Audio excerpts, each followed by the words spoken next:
Akkam jirtu dhaggeeffatoota keenya tamsaasni BBC Afaan Oromoo kamisa galgalaa eegaleera. Qabiyyeen soneeffanne waraanni bilisummaa Oromoo hariiroo TPLF wajjiniin uummachuu ilaalchisuun ajajaa olaanaan waraana bilisummaa Oromoo Kumsaa Dirribaa maal jedhe?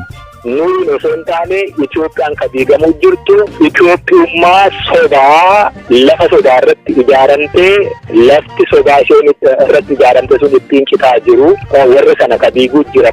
Ogeessi seeraa fi abukaatoon namoota danuuf falmaa turan Abdul Jabbaar Huseen akkamitti lubbuu dhaban?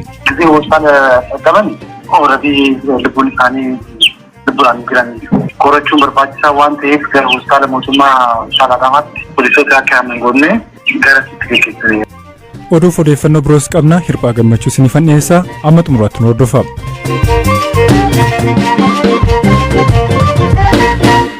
Ogeessi seeraa fi abukaatoo Abdul Jabbaar Huseen roobii kaleessaa magaalaa Adaamaatti lubbuun isaanii darbu